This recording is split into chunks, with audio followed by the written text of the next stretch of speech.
Jared Polin, FroKnowsPhoto.com, and this is your Find you in contempt. Photo News Fix.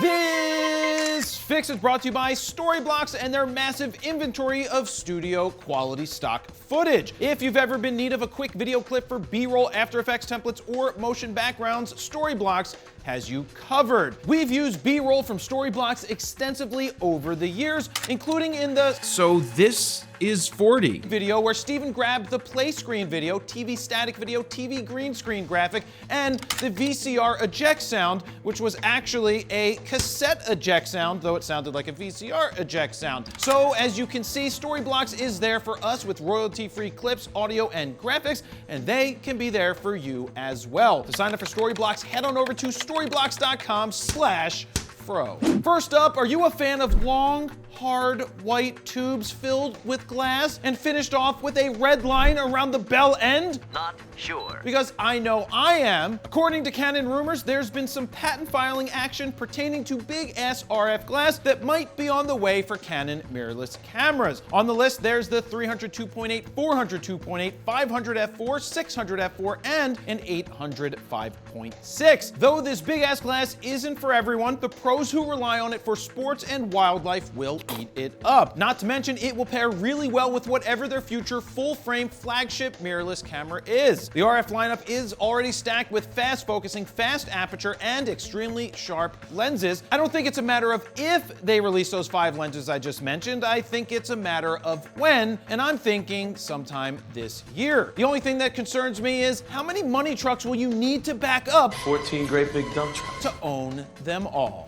Next up, a photographer by the name of Jeff Sedlick has filed lawsuit against tattoo artist Kat Von D, accusing her of copyright infringement for tattooing a photo he took of Miles Davis on a client without permission or a license. Sedlick is demanding Von D remove all instances of this photo and the tattoo of it, though I'm not sure if that means physically removing it from that guy's arm who got it. He's asking for damages up to $150,000, profits earned from the photo tattoo, losses incurred, as well as legal fees. Now I've got to ask, what losses occurred? Because in all reality, I've never heard of Jeff Sedlick. Now I'm not saying that as a put down. I'm saying that because now I've heard of him and his work. And the first thing I did was look him up on Amazon to see if he had a photo book for sale that I could add to my bookshelf and my collection. And guess what? He did not. The way I look at it is he just got some free and positive publicity to people who never knew about his work, like me. I know this isn't popular to say, and this is my opinion, and I repeat, this is my opinion, but it's 2021. Things have changed since 1989 when this photo was taken, so bear with me as I unpack a lot of different thoughts that I have about this entire thing. According to Jeff's LinkedIn bio, he is a photographer, designer, director, educator, publisher, and consultant, a leading expert on image licensing, copyright, and the business of photography. This is my opinion again, but for better or worse, the business of photography has changed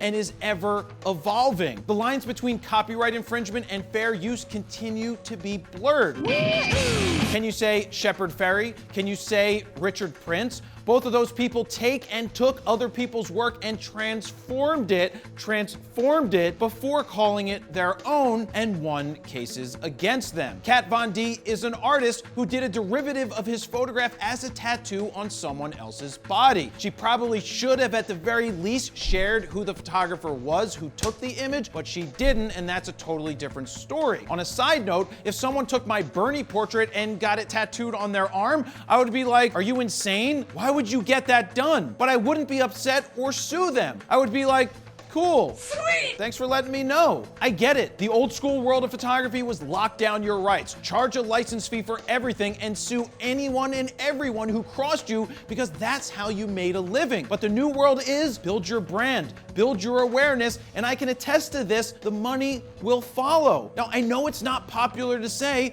but we see it proven time and time again. I'm not for people stealing and taking money out of someone's pocket, but in my opinion on this one, he didn't lose lose money because she used his image for a tattoo and to showcase her talent. He actually got some new awareness, though I repeat, she didn't tag him in the photo, and she probably should have. Now, most of that is just my opinion. Well, opinions are like assholes. What's your opinion on this story? Please let me know down below. And finally, let's talk about the leak of what looks to be a new cinema camera from Sony called the FX3. Can I take a second to say we had zero leaks on the A1. Yet the FX3 photos and specs leaked worse than a Polish submarine. Wait, what does that even mean? I don't know. So here's what we think we know about the FX3 that's basically an A7S III spec-wise in a smaller, more compact body without a viewfinder. That means if the leaks are true, that it will have the same 12-megapixel full-frame sensor with IBIS,